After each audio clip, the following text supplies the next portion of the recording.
السلام علیکم ورحمۃ اللہ تعالی وبرکاتہ۔ نحمده ونصلي ونسلم على رسوله الكريم اما بعد فاعوذ باللہ من الشیطان الرجیم بسم اللہ الرحمن الرحیم ان اللہ وملائکته یصلون علی النبی یا ایہا الذین آمنوا صلوا علیہ وسلموا تسلیما اللہم صل علی سیدنا ومولانا محمد معدن الجود والکرم وآلہ الکرام وابنہ الکریم وبارک وسلم صلاۃ وسلاما علیک یا رسول اللہ صلی اللہ تعالی علیہ وسلم۔ حدیث نمبر 3 کی تشریح اس سے پہلے والے درس میں آپ نے سماعت کی، یہاں سے حدیث نمبر 4 بیان کرتے ہیں۔ ان ابی موسیٰ الاشعری قال قالوا یا رسول اللہ ای الاسلام افضل قال من سلم المسلمون من لسانہ ویدہ۔ اس کو امام بخاری نے روایت کیا کتاب الایمان کے اندر۔ ترجمہ حضرت ابو موسیٰ اشعری رضی اللہ تعالی عنہ سے روایت ہے، صحابہ کرام نے عرض کی یا رسول اللہ صلی اللہ تعالی علیہ وسلم کون سا اسلام افضل ہے؟ تو ارشاد فرمایا کہ اس شخص کا اسلام افضل ہے جس کی زبان اور ہاتھ سے تمام مسلمان سلامت رہیں، محفوظ رہیں۔ یہ حدیث پاک دیکھیں کتنی پیاری حدیث ہے اور بڑی ہی جامع حدیث ہے کہ مختصر سے الفاظ ہیں لیکن اس میں بہت ہی بڑی بات حضور پاک صلی اللہ علیہ وسلم نے ارشاد فرما دی۔ اگر مسلمان اس حدیث پر عمل کرنا شروع کر دیں تو ہمارے معاشرے میں سے بہت ساری خرابیاں دور ہو جائیں گی، کیونکہ بہت سارے فسادات اور لڑائی جھگڑے اختلافات فتنے یہ عام طور پر دیکھیں گے تو یا تو زبان کی وجہ سے ہوتے یا ہاتھ کی وجہ سے ہوتے۔ یہ زبان سے کچھ بول دیا، کسی کو گالی دے دی، کسی کو برا بھلا بول دیا، کسی کو تکلیف پہنچا دی،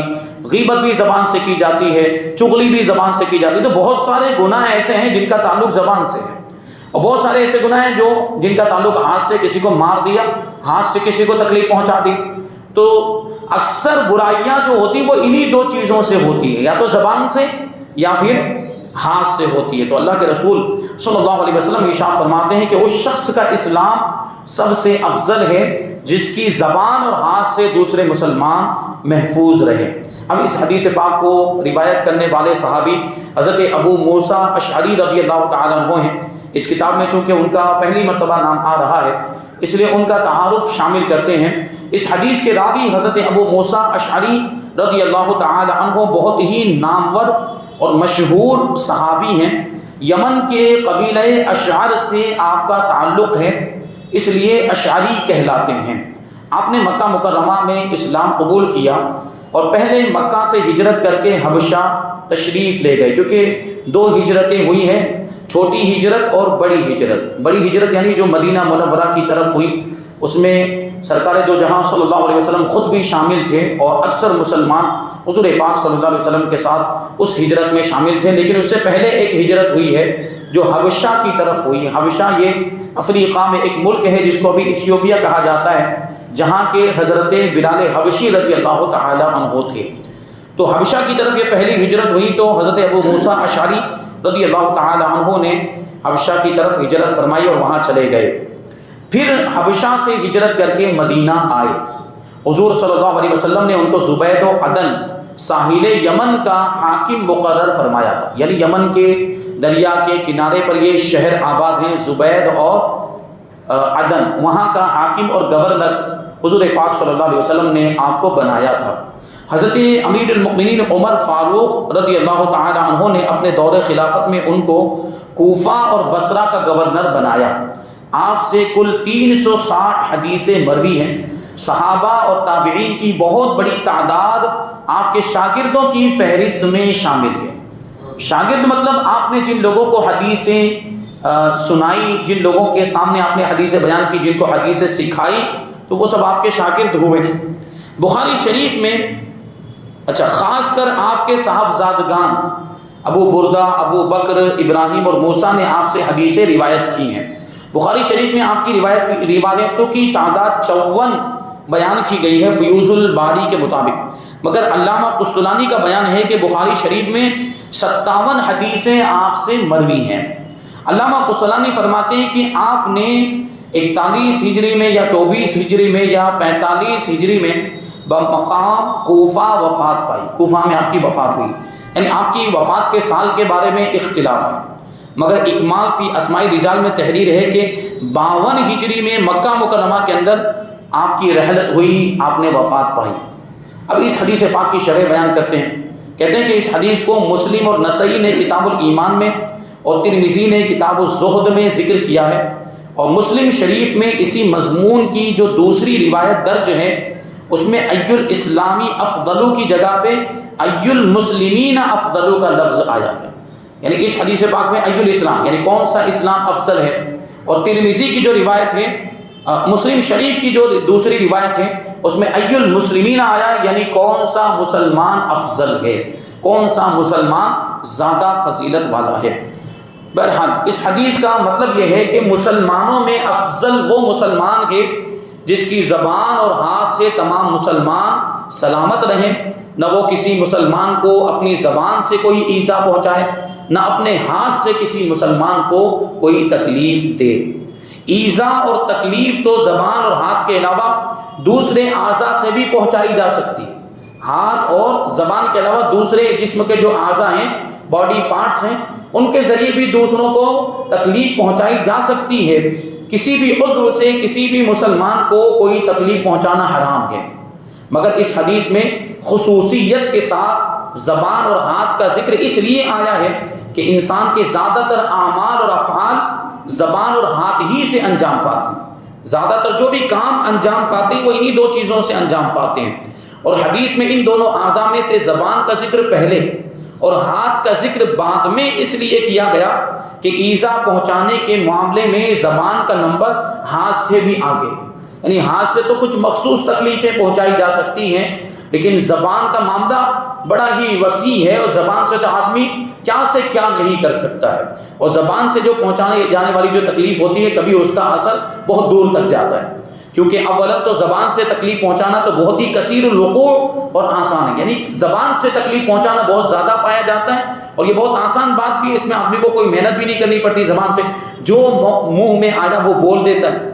کون نہیں جانتا کہ انسان اپنی گالیوں، افتراء، پردازیوں یعنی تہمتوں، بدگوئیوں، بری باتوں سے، غیبتوں سے، چغلیوں سے اور زبان سے ظلم اور ناانصافی کے احکام دے کر 1 منٹ میں سینکڑوں ایذائیں اور تکلیفیں دے دیتا ہے۔ ہاتھ اور دوسرے اعضاء کی تکلیفوں سے یہ بدرجہاں بڑھ کر دکھ دینے والی باتیں ہوا کرتی ہیں۔ کسی عربی شاعر نے اس بارے میں کیا خوب کہا ہے کہ جراحات السنان لہت تیام ولا یلتام ما جرح اللسان، یعنی برچھیوں اور بھالوں کے جو زخم ہوتے ہیں وہ تو بھر کر اچھے ہو جایا کرتے ہیں، مگر زبان کے لگائے ہوئے زخم کبھی بھرا نہیں کرتے، بلکہ وہ ہمیشہ تازہ ہی رہتے ہیں، یعنی وہ جو تکلیف تلوار سے نہیں ہوتی وہ زبان سے نکلے ہوئے الفاظ کی وجہ سے ہو جاتی ہے، اور اس کا اثر دیکھیں آپ ابھی اس زمانے میں تو اور زیادہ، ابھی آدمی اگر سوشل میڈیا کا استعمال کرے اور اس کے ذریعے سے کوئی بری بات پھیلائے، اس کے ذریعے سے کسی کو تکلیف پہنچائے تو اس کا سلسلہ بڑا دراز ہوگا، بڑا وسیع ہو جائے گا، کیونکہ سوشل میڈیا میں تھوڑی ہی دیر میں چند ہی منٹوں کے اندر بات پوری دنیا کے اندر پہنچ جاتی ہے، تو اس کی تکلیف بھی پھر ویسی ہوگی۔ پھر زبان کی ایذا اور تکلیف ایسی ہے کہ دور والے اور نزدیک والے سب کو پہنچائی جا سکتی ہے، برخلاف ہاتھ پاؤں وغیرہ اعضاء کے، ان سے صرف اسی کو تکلیف پہنچائی جا سکتی جو قریب ہو۔ ہاتھ سے مارے گا، ہاتھ سے پیٹے گا، ہاتھ سے تکلیف پہنچائے گا تو وہ سامنے ہوگا تبھی تو، سامنے والے کو، قریب والے کو ہی ہاتھ کے ذریعے سے تکلیف پہنچائی جا سکتی، جبکہ زبان کے ذریعے سے تو قریب والے کو بھی تکلیف پہنچائی جا سکتی ہے اور دور والے کو بھی تکلیف پہنچائی جا سکتی ہے۔ بہرکیف ارشاد نبوی صلی اللہ علیہ وسلم کا مقصد یہ ہے کہ جو مسلمان کسی طرح بھی کسی مسلمان کو تکلیف اور ایذا نہ پہنچائے، اس مسلمان کا اسلام ان مسلمانوں سے افضل و اعلیٰ ہے جو ایذا پہنچاتے ہیں اور دکھ دیتے ہیں اور تکلیف پہنچاتے ہیں۔ یہ حدیث جوامع الکلم میں سے ہے۔ جوامع الکلم مطلب وہ احادیث حضور پاک صلی اللہ علیہ وسلم کی جو انتہائی جامع، یعنی الفاظ مختصر ہیں لیکن اس میں بڑی گہرائی پائی جاتی ہے اور بہت بڑے فلسفے کی بات اس کے اندر بیان کر دی گئی، پوری زندگی کی کامیابی کا راز اس کے اندر بیان کر دیا گیا، یعنی اس کے مختصر الفاظ میں معانی اور مضامین اور احکام و فرامین کا ایک سمندر موجیں مار رہا ہے۔ اگر مسلمان صرف اس ایک حدیث پر صحیح معنوں میں عمل کر لیں تو پھر حقوق العباد کے تمام جزیات پر عمل کی سعادت نصیب ہو جائے گی۔ حقوق العباد یعنی بندوں کے حقوق، جو حقوق بندوں سے تعلق رکھتے ہیں، اس حدیث پر عمل کر لے، یعنی اپنی زبان سے کسی کو تکلیف نہ پہنچائے اور اپنے ہاتھ سے بھی کسی کو تکلیف نہ پہنچائے، تو ہمارے معاشرے کی بہت ساری برائیاں ختم ہو جائیں گی۔ یہ لڑائی جھگڑے بند ہو جائیں گے، یہ فسادات بند ہو جائیں گے، یہ فتنے اور یہ انتشارات جو ہو جاتے ہیں یہ عام طور پر زبان کی وجہ سے ہوتے ہیں یا ہاتھ کے ذریعے سے ہوتے ہیں۔ آج کل ہر طرف ظلم، خیانت، چوری، ڈاکہ زنی، بدکاری، چور بازاری، سود خوری، بد عہدی، وعدہ خلافی، بد دیانتی اور غیبت، چغلی، تہمت، گالیاں، قتل و خون ریزی وغیرہ ہزاروں خرابیاں مسلم معاشرے میں داخل ہو کر پوری قوم مسلم کی ایذا رسانی کا باعث بنی ہوئی ہیں، جس سے ملت اسلامیہ کا نظام عمل اس طرح تہس نہس ہو کر تباہ و برباد ہو گیا ہے کہ کوئی مسلمان ایسا نہیں جو حقوق العباد کے مواخذوں میں گرفتار نہ ہو۔ یعنی ہر مسلمان کے کوئی کچھ نہ کچھ معاملات ایسے ہیں کہ جس کی وجہ سے وہ حقوق العباد میں گرفتار، یعنی کسی کو تکلیف پہنچائیے، کسی کا مال غصب کر لیا، کسی کو زبان کے ذریعے کچھ کہہ دیا، کسی پر تہمت لگا دی، کسی کی غیبت کر دی، تو یہ کہیں نہ کہیں آدمی اس میں گرفتار نظر آتا ہے۔ اگر اس فرمان مصطفیٰ صلی اللہ علیہ وسلم کو مسلمان اپنے لیے حرز جان بنا لیں، یعنی جان سے بھی زیادہ عزیز اور پیارا بنا لیں، اور اپنے اعمال و افعال کا رہنما نشان بنا لیں اس حدیث پاک کو، کہ یہ حدیث ہمارے لیے ہمارے اعمال، ہمارے کاموں میں رہنمائی کرتی ہے، تو بخدا ایک ہی حدیث پوری ملت اسلامیہ کے امن و چین کی ضامن ہے۔ یعنی سکون قائم ہو جائے گا، ہمارے معاشرے میں شانتی آ جائے گی، کیونکہ جب ہر مسلمان اپنی زندگی کا یہ دستور بنا لے گا کہ ایک مسلمان ہونے کی حیثیت سے میرا یہ فرض ہے کہ میری کسی حرکت سے کسی مسلمان کو کوئی نقصان اور دکھ درد نہ پہنچے،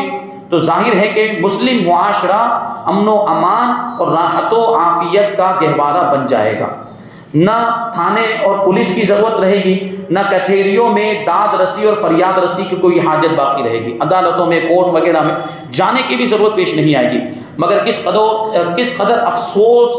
افسوسناک بات ہے، یہ افسوسناک سانحہ ہے کہ مسلمان اپنی قومی بیماریوں کا علاج حکومت کے ایوانوں میں اور کفار و مشرکین کے قوانین، سیاسی پارٹیوں کے دفتروں میں یا کمیونزم اور سوشلزم کے دارالامراض میں ڈھونڈتے پھرتے ہیں۔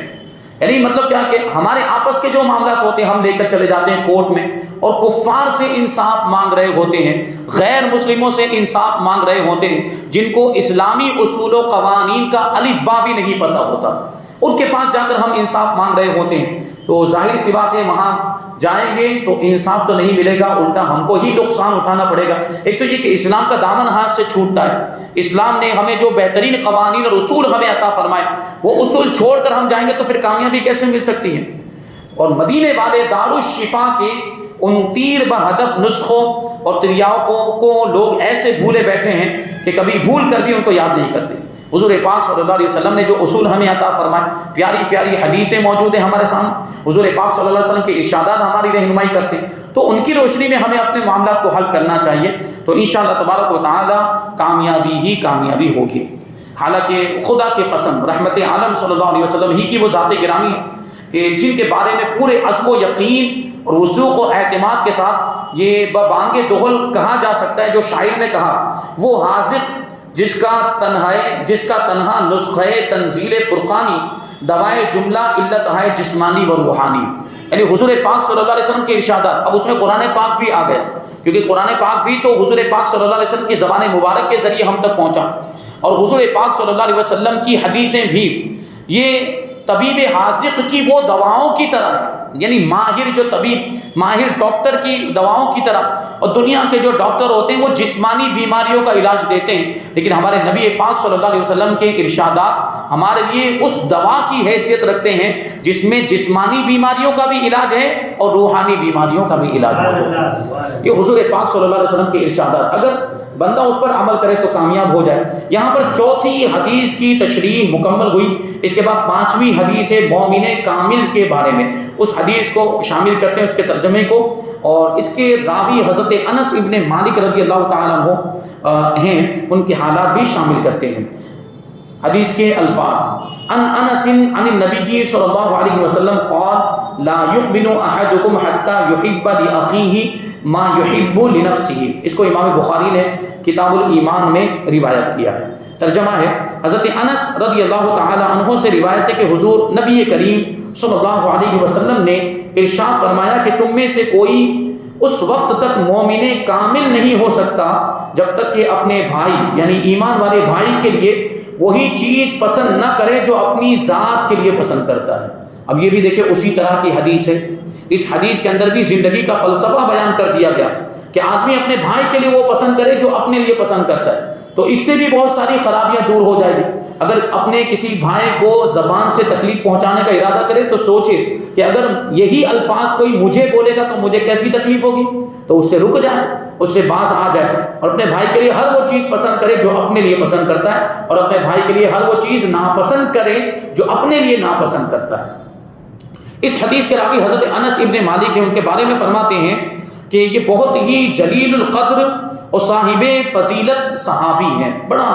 ان کا بلند مقام و مرتبہ ہے۔ ان کی کنیت ابو حمزہ ہے، اور یہ مدینہ منورہ کے باشندے انصاری صحابی ہیں، مدینہ منورہ کے رہنے والے صحابی ہیں،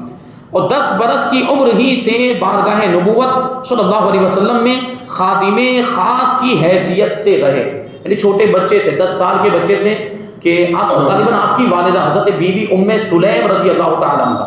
وہی آپ کو لے کر حضور پاک صلی اللہ علیہ وسلم کی بارگاہ میں آئی تھی، اور آپ کو حضور کے حوالے کر دیا، حضور کی خدمت میں سونپ دیا کہ یا رسول اللہ اس کو آپ اپنے پاس رکھیے، اس کی تعلیم و تربیت فرمائیں، اس سے آپ خدمت بھی لے سکتے ہیں۔ تو خادم بنا دیا، آپ کی والدہ نے حضور پاک صلی اللہ علیہ وسلم کا خادم بنا دیا، اور حضور کا خادم ہونا کوئی معمولی بات تھوڑی ہے، ظاہر سی بات، اور خدمت کرنے والے کو تو بڑا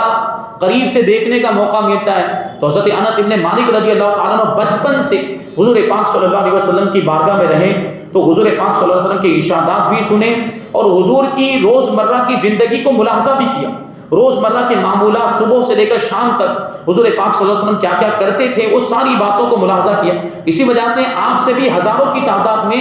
حدیثیں مروی ہیں، حضرت ابو ہریرہ رضی اللہ تعالیٰ عنہ سے بھی بہت زیادہ حدیثیں مروی ہیں، اور حضرت انس ابن مالک رضی اللہ تعالیٰ عنہ سے بھی بہت ساری حدیثیں مروی ہیں۔ 10 برس تک مسلسل سفر و حضر میں رحمت عالم صلی اللہ علیہ وسلم کی خدمت کا شرف آپ کو حاصل ہوا۔ حضور صلی اللہ علیہ وسلم نے خوش ہو کر ان کے لیے عمر، مال اور اولاد میں برکت کی دعا فرمائی، اور اسی دعائیں مبارک کا اثر تھا کہ ان کا باغ سال میں 2 مرتبہ پھلتا تھا، یعنی دوسرے لوگوں کے کھجوروں کا باغ، دوسرے لوگوں کا باغ جو تھا وہ سال میں 1 مرتبہ پھل دیتا تھا، تو حضرت انس ابن مالک رضی اللہ تعالیٰ عنہ کا جو باغ تھا وہ سال میں 2 مرتبہ پھل دیا کرتا تھا، کیونکہ حضور نے برکت کی دعا فرمائی تھی، اور باغ کے تمام پھلوں میں مشک کی خوشبو آتی تھی،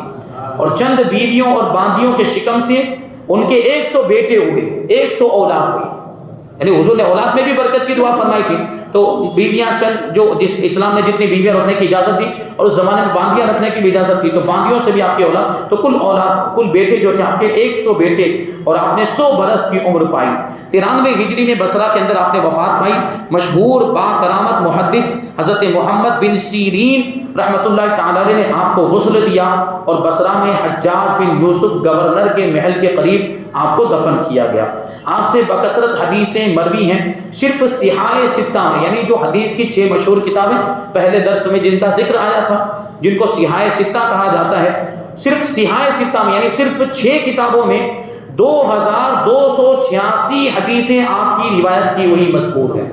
یعنی صرف 6 کتابوں میں، باقی دوسری کتابوں کی ابھی بات نہیں کر رہے، 6 کتابوں میں اتنی ہیں 2286 حدیثیں، اور بخاری شریف میں آپ کی مرویات کی تعداد 251 ہے، مگر علامہ قسطلانی نے تحریر فرمایا ہے کہ بخاری شریف میں حضرت انس ابن مالک رضی اللہ تعالیٰ عنہ کی روایت کی ہوئی 268 حدیثیں موجود ہیں۔ یہاں پر حضرت انس ابن مالک رضی اللہ تعالیٰ عنہ کا تذکرہ مکمل ہوا۔ اب اس حدیث پاک کی تشریح، اور انشاءاللہ آئندہ درس میں وقت رہا تو حدیث نمبر 6 کو بھی ہم شامل کریں گے، جو علامات نفاق کے بارے میں ہے۔ علامات نفاق کا مطلب کیا ہوتا ہے کہ اندر کچھ اور باہر ظاہر کچھ اور کرے،